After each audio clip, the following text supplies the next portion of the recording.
Oui, alors sur les Bill Gates et Warren Buffett qui ont fait leur fortune à la sauvage et qui sentent sur le tard le besoin de redistribuer, je pense que c'est un autre sujet assez différent de l'économie solidaire. Mais est-ce qu'on ne devrait pas juste, cher Christophe Guillemin, est-ce qu'on ne devrait pas juste dissocier le concept de finance du concept de solidarité? Parce qu'il y a aussi une chose avec la microfinance, qui est que je crois que c'est une entreprise qui s'appelle SKR, qui s'est introduite en bourse, ou qui est en train de s'introduire en bourse en Inde. C'est quand même du crédit où on prête avec de l'intérêt. Tu as dit tout à l'heure quelque chose. On n'a pas besoin d'argent pour emprunter. C'est peut-être vrai. Pour beaucoup d'Indiens ces derniers temps, ils se sont suicidés à cause de ça. Parce qu'ils empruntent tous les jours. T'énerve pas tout de suite. T'énerve pas tout de suite. Ils empruntent tous les jours pour payer ce qu'ils vont manger dans la journée. Et au bout d'un moment, ça n'est pas tenable. Alors là, on revient à la question du temps court ou du temps long. Eux, ils sont même pas dans le temps court, quoi. Ils sont dans la minute courte. Donc c'est peut-être que ça serait peut-être plus honnête de dire microcrédit, mais pas économie solidaire ou pas finance solidaire.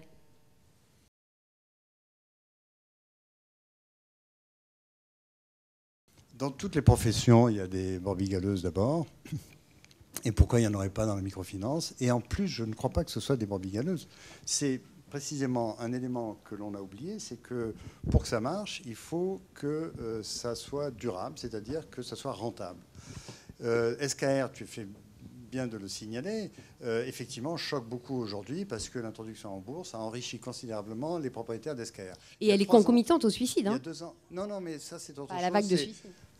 Il y a 2-3 ans, c'était exactement la même chose avec une institution mexicaine, Compartamos, qui est magnifique, qui a fait un boulot formidable, que tout le monde adorait, et puis que tout le monde s'est mis à détester parce que les quelques fondateurs ont vendu ça, enfin, ont introduit en bourse et sont devenus multimilliardaires.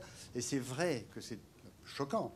D'où d'ailleurs j'ai fait une allusion très rapide en disant qu'aujourd'hui elle se professionnalise et elle met au point un certain nombre d'indicateurs pour mesurer notamment l'équilibre entre l'engagement social et le besoin de rentabilité. Alors pour ce qui est des suicides, c'est vraiment du journalisme. Honnêtement, c'est du journalisme. Les Indiens se suicident dans les campagnes depuis toujours. Oui, France Télécom, ils se suicident aussi. Et il se trouve que certains de ces Indiens ont eu bénéficier de la microfinance et on va évidemment repérer ces suicides-là pour faire un peu de tort à la microfinance. C'est pas faux, mais c'est pas vrai. Bertrand. Alors, une question. Une question pour Jean-Martin Cohen-Solal, mais les autres pourront probablement réagir. Vous avez dit tout à l'heure que l'une des grandes différences, ça a été évoqué par Jean-Hervé Lorenzi, l'un des éléments culturels du mutualisme, ça a été à un moment donné l'arrivée d'une identité maçonnique ou d'une culture maçonnique très forte au moment du développement, à l'origine de la mutualité. Et on retrouve ces empreintes maçonniques encore dans... Oui, mais... Il y avait deux groupes, on va dire.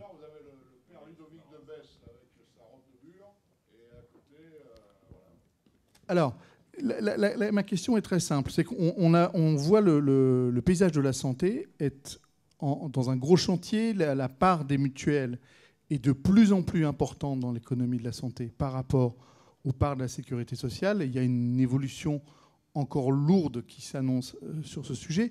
Et Nathalie disait qu'au tout début, c'était né en Allemagne. Or, en fait, qu'est-ce qui s'est passé dans les social-démocraties? Les syndicats ont énormément investi le champ mutuel, notamment de la santé. Est-ce que, puisqu'on est dans un moment où on emprunte de plus en plus de ce qui s'est passé dans les pays d'Europe du Nord, dans la zone euro, est-ce que vous pensez que demain, dans une société telle qu'elle se calque sur celle des pays du Nord, comme la société française, dans un paysage syndical qui est en train de se remanier, est-ce que vous pensez que c'est un espace possible d'intervention pour les syndicats dans la mutualité de demain? Alors, deux choses. D'une part, quand vous dites que la part des mutuelles augmente dans les dépenses de santé, c'est vrai, faux à la fois, pour reprendre l'expression de Christophe. C'est faux en part relative, puisqu'en fait, ce que prennent les complémentaires en charge a augmenté d'1 point en 10 ans, et le part de la Sécu a diminué d'1 point, mais c'est pas plus que ça. Donc c'était 76%, passé à 75%, pas beaucoup plus, pas sous contrôle de marque, mais par contre, la part absolue a beaucoup augmenté.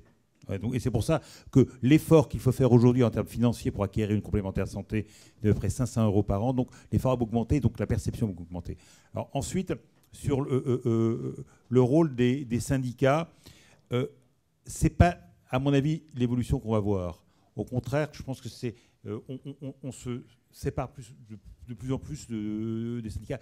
Les syndicats étaient extrêmement engagés dans la gestion de la santé, notamment, et aussi à la mutualité santé, parce que je parle de la mutualité santé, après la guerre, notamment parce qu'une grosse partie des prises en charge de la santé étaient sur les indemnités journalières. Au départ, la Sécu remboursait plutôt la perte de profit liée à l'arrêt de travail. Aujourd'hui, c'est de moins en moins vrai. Il y a une spécialisation de plus en plus forte dans le domaine de la santé. Et on voit d'ailleurs, dans le domaine de la sécurité sociale, que le paritarisme a atteint ses limites. En France, on voit d'ailleurs dans des pays moins développés, la mutualité est plus attachée au syndicat. Je suis allé en Algérie il n'y a pas très longtemps, pays dont je suis originaire, mais il y a plus longtemps que ça, et discuter avec des mutualistes algériens. Le mutualisme algérien dans ces pays-là, c'est totalement dû par les syndicats. C'est la CGT locale qui tient. Je ne crois pas que ce soit l'évolution naturelle de la mutualité dans les pays européens de notre région. Je crois qu'on va vers, au contraire, une spécialisation un petit peu du métier. C'est lui très compliqué, le métier de la santé, pour arriver à le gérer. Et le gros enjeu pour des dirigeants mutualistes aujourd'hui, qui sont des élus, c'est la compétence. Et un des gros enjeux pour nos sociétés, mais je pense que dans tous les domaines, que ce soit bancaire, que ce soit assurantiel, que ce soit santé, c'est vraiment arriver à avoir des élus compétents. Parce que si on n'a pas d'élus compétents, ils perdent toute la rationalité de la gouvernance. C'est-à-dire qu'à ce moment-là, ils sont dominés par des directeurs, dont j'en fais partie, mais ce n'est plus la logique de la gouvernance mutualiste. Ce qui est formidable en mutualité, c'est qu'on voit de temps en temps, et très régulièrement, la vraie méritocratie se jouer. Là, par exemple, tout près d'ici, il y a la plus grande mutuelle de France, qui est la mutuelle d'éducation nationale, la MGN, qui est un grand immeuble tout près, là, qui est l'ancien siège d'Air France. Le patron, le président de la mutualité de la MGN, qui est vraiment le patron, c'est vraiment le président qui est patron, là, c'est un incite, et il a 47 ans, c'est un type extrêmement brillant. Et quand je discutais avec lui l'autre jour, je lui disais, comme on dit toujours dans le travail, c'est pas trop dur, c'est pas trop lourd, c'est pas trop difficile. Il me dit, attends, moi, j'aurais suivi ma carrière normale, je serais incite dans un petit village de Normandie, je fais un truc formidable, je gère une énorme machine de je ne sais plus combien de dizaines de milliards de chiffres d'affaires, c'est passionnant, je vais discuter l'évolution de la santé. Je parle du nouveau. L'Axal était la même chose, de l'ancien président de la même chose, et c'est aussi un creuset de méritocratie. Le patron de la deuxième mutuelle, qui s'appelle le groupe Harmonie, c'est un ancien électromécanicien de la marine qui était à Brest. Et il est monté comme ça par la mutualité, et si on peut le faire par le syndicat. Il est devenu patron d'une très grosse mutuelle. Alors, il ne gagne pas des sommes folles, parce que les rémunérations pour les élus en mutualité est très limitée par la loi. C'est maintenant maximum 3 plafonds de l'assurance maladie de la Sécu, le maximum d'indemnité. Ce qui peut paraître totalement ridicule par rapport aux revenus de gens comparables, mais c'est normal, ce n'est pas le même schéma. Et donc c'est aussi intéressant pour ça, c'est-à-dire qu'on voit monter des gens qui remplacent la méritocratie que l'éducation ne permet pas. Donc c'est très important aussi de former, que ces gens soient correctement formés, et ils montrent par une formation sur le terrain qu'ils ont des vraies compétences et ils reprennent un peu la proximité dont parlait tout à l'heure Jean-Hervé et la vraie vie. C'est quand même assez intéressant de voir des gens qui vivent dans la vraie vie alors que, effectivement, nous, on n'est plus tout à fait dans la vraie vie, soyons clairs, mon cher Jean-Hervé.